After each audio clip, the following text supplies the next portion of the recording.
It's the end of an era. Port Alberni's daily newspaper, the Alberni Valley Times, has closed. We were very fortunate to have a daily newspaper publishing our history every day since the 20th of September of 1970. The 20th of September, 1970. 5 days a week for 46 years, providing the community with information that mattered.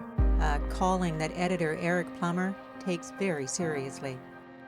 For a long time, I've believed that journalism is an essential part of democracy. And that's especially the case on a national scale, on a provincial scale, but particularly on a local scale.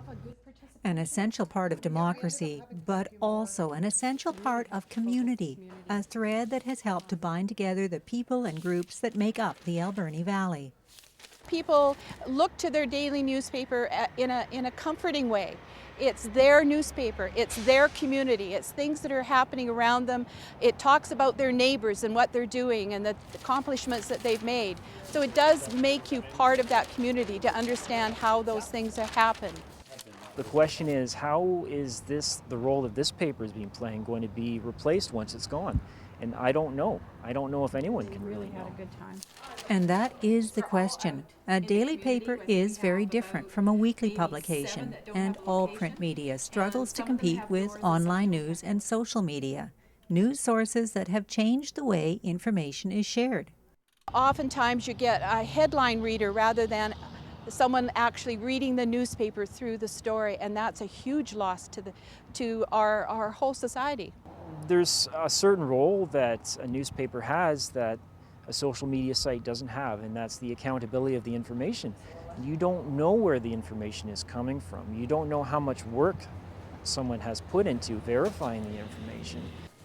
In the end, it's a bittersweet goodbye for the employees of the Times, staff who worked hard, often without much public recognition for the service they provided. It's difficult to really understand how challenging the job is until you actually do it. Like a lot of professions, there's all sorts of work behind the scenes that come with that level of professionalism.